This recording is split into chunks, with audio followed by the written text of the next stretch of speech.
আসসালামু আলাইকুম ভিউয়ার্স, আশা করি আল্লাহর রহমতে ভালো আছেন। আজকে আমি আপনাদের সাথে শেয়ার করব মাটন কাচ্চি বিরিয়ানি। যাদের কাচ্চি বিরিয়ানি একদমই হয় না এবং যারা নতুন তাদের জন্য আমার আজকের এই রেসিপি।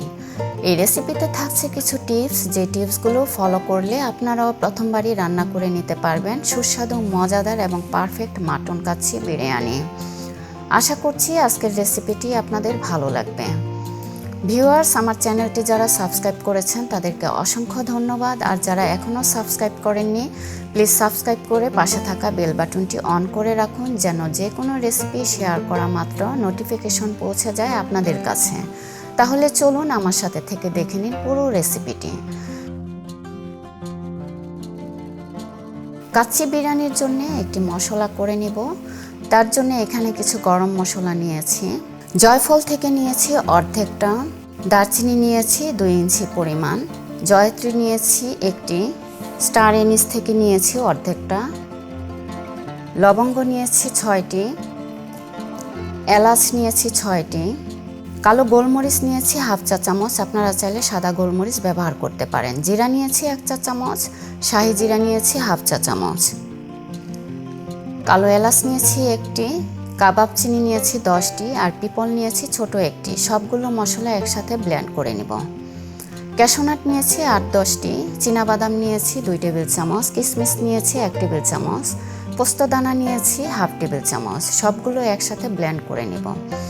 এখানে বাদাম কিশমিশ ব্লেন্ড করে নিয়েছি, সব মশলা ব্লেন্ড করে নিয়েছি। আমার যতটুকু লাগবে আমি রান্নায় ব্যবহার করব।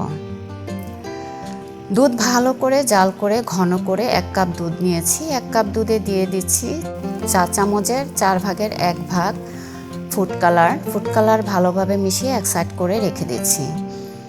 কাচ্চি বিরিয়ানি রান্না করব বাসমতি চাল দিয়ে, এই জন্য এখানে 500 গ্রাম চাল নিয়েছি।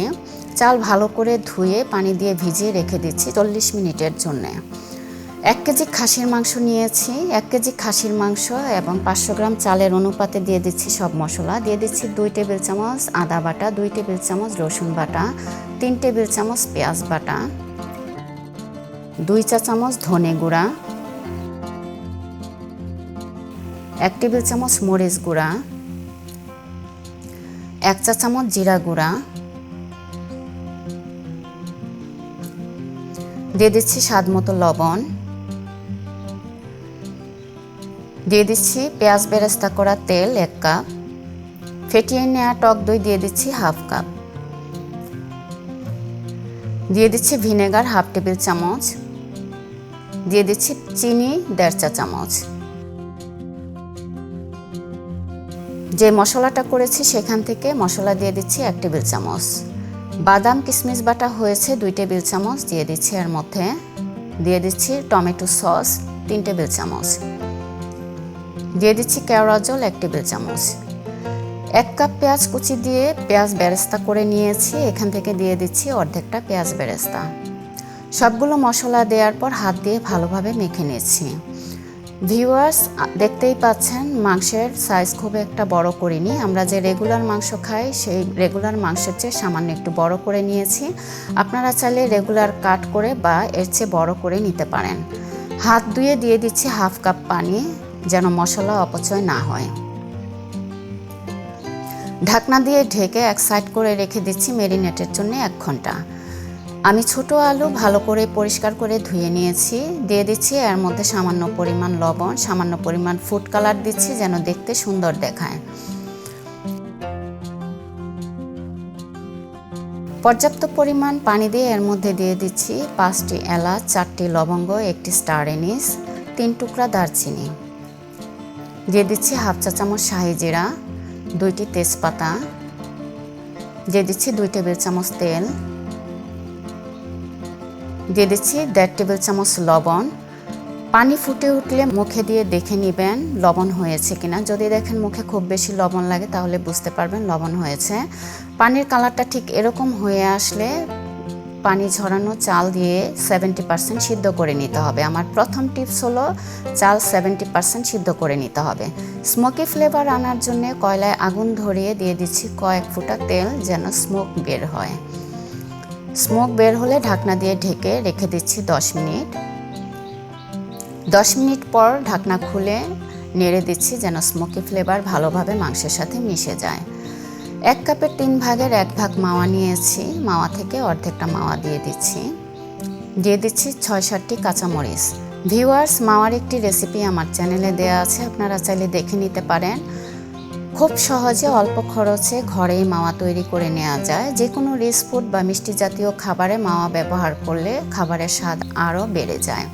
আলু বোখারা নিয়েছি 4টি, বাদাম কুচি করে নিয়েছি 1 টেবিল চামচ, কিশমিশ নিয়েছি 1 টেবিল চামচ, পেঁয়াজ বেরেস্তা রয়েছে অর্ধেকটা। এখান থেকে আমি অল্প অল্প করে এখন মাংসের উপরে দিয়ে দিচ্ছি। দিয়ে দিচ্ছি বাদাম কুচি, দিয়ে দিচ্ছি কিশমিশ, দিয়ে দিচ্ছি পেঁয়াজ বেরেস্তা। অল্প তেল দিয়ে আলু ভেজে নিয়েছি, ভাজা আলুগুলো মাংসের উপরে দিয়ে দিচ্ছি। ভিউয়ার্স, আপনারা যদি বড় আলু নেন তাহলে মাঝখান দিয়ে কেটে নিতে পারেন। সিদ্ধ করা চাল থেকে 1/2 কাপ পানি নিয়েছি, আমি টোটাল 1 কাপ পানি ব্যবহার করেছি। ভিউয়ার্স, আমার দ্বিতীয় টিপস হলো পানির পরিমাণটা ঠিক রাখতে হবে। আমি এখানে 1 কাপ পানি ব্যবহার করেছি। এখন মাংসের উপরে দিয়ে দিচ্ছি সিদ্ধ করে রাখা চাল। ভিউয়ার্স, আমি যেভাবে লেয়ার করে দিচ্ছি আপনারা চেষ্টা করবেন ঠিক এইভাবে লেয়ার করে দিতে। কাঁচামরিচের ফ্লেভারের জন্য 2টি কাঁচামরিচ আমি ভেঙে দিয়ে দিচ্ছি আর এক এক করে দিয়ে দিচ্ছি সব উপকরণগুলো। ভিউয়ার্স, আমি 500 গ্রাম চাল এবং 1 কেজি মাংসের অনুপাতে সব মশলা ব্যবহার করেছি। আপনারা যদি মাংস এবং চালের পরিমাণ বাড়িয়ে নেন সেক্ষেত্রে সব মশলাগুলো বাড়িয়ে নেবেন।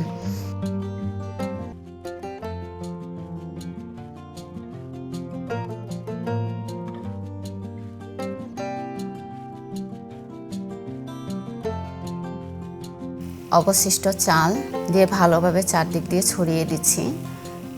দিয়ে দিচ্ছি 1 কাপ দুধ। যেহেতু আমি ফুড কালার দিয়ে গুলিয়ে নিয়েছি, এজন্য এক জায়গায় না দিয়ে এরকম জায়গায় জায়গায় দিচ্ছি যেন দেখতে সুন্দর দেখায়। ভিউয়ার্স, আপনারা চাইলে ফুড কালারটা স্কিপ করতে পারেন, এতে করে স্বাদের কোনো তারতম্য হবে না। দিয়ে দিচ্ছি বাদাম কুচি। ভিউয়ার্স, বাদাম কুচি কিশমিশের পরিমাণটা আপনাদের ইচ্ছার উপরে নির্ভর করছে, আপনারা আপনাদের পছন্দ অনুযায়ী দিয়ে নিতে পারেন। দিয়ে দিচ্ছি থেকে যাওয়া অর্ধেকটা মাওয়া। আপনাদের হাতের কাছে যদি মাওয়া না থাকে সেই ক্ষেত্রে আপনারা গুঁড়া দুধ ব্যবহার করতে পারেন। দিয়ে দিচ্ছি যে মশলাটা করেছিলাম সেখান থেকে আরও 1/2 টেবিল চামচ মশলা। এই গুঁড়া মশলাটা আপনারা মাঝখানের লেয়ারেও ব্যবহার করতে পারেন। দিয়ে দিচ্ছি 3 টেবিল চামচ ঘি। তৃতীয় টিপস হলো সিল করা। আপনারা যেই হাঁড়িতে কাচ্চি বিরিয়ানি রান্না করবেন সেই হাঁড়ির ঢাকনাটা ভালোভাবে আটা দিয়ে সিল করে নিতে হবে, যেন কোনো দিক দিয়ে ভাপ বের না হয় সেইভাবে সিল করে দিতে হবে। ভালোভাবে ঢাকনাটা সিল করে দিয়ে এর উপরে ভারী একটি কিছু দিয়ে দিতে হবে যেন ভাপের চাপে ঢাকনাটা উপরের দিকে উঠে না আসে। আমার চতুর্থ টিপস হলো চুলার আঁচ ঠিকমতো রেখে রান্না করে নিতে হবে। প্রথমে একটি লোহার তাওয়া চুলার উপরে রেখে তাওয়াটা ভালোভাবে গরম করে এর উপরে বসিয়ে দিচ্ছি হাঁড়ি। প্রথমে চুলার আঁচ ফুল ফ্লেমে রেখে রান্না করে নিচ্ছি 10 মিনিট। এরপরে চুলার আঁচ একদম লোতে এনে রান্না করে নিচ্ছি 1 ঘন্টা। 1 ঘন্টা 10 মিনিট পর চুলাটা অফ করে রেখে দিচ্ছি এইভাবে আরও 10 মিনিট। টোটাল 1 ঘন্টা 20 মিনিট রান্না করার পর এখন আমি ঢাকনাটা খুলতে যাচ্ছি।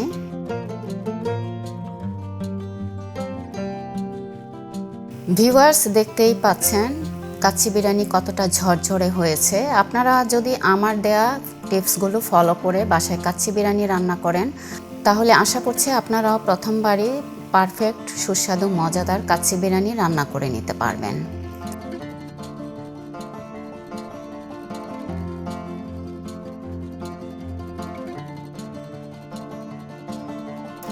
দেখতেই পাচ্ছেন নিচে লেগে যায়নি। আর একটি মাংস আমি দেখিয়ে দিচ্ছি কতটা নরম হয়েছে। ভিউয়ার্স, দেখতেই পাচ্ছেন কতটা নরম হয়েছে। আশা করছি আজকের রেসিপিটি আপনাদের ভালো লেগেছে। যদি ভালো লেগে থাকে তাহলে বাসায় ট্রাই করবেন। প্লিজ ফ্রেন্ডস অ্যান্ড ফ্যামিলির সাথে শেয়ার করতে ভুলবেন না। একটি লাইক, একটি কমেন্ট করে জানাবেন কেমন হয়েছে আজকের রেসিপিটি। এতক্ষণ আমার পাশে থেকে পুরো রেসিপিটি দেখার জন্য অসংখ্য ধন্যবাদ। ভালো থাকবেন, অনেক অনেক দোয়া রইল। তবে আজকে এই পর্যন্তই।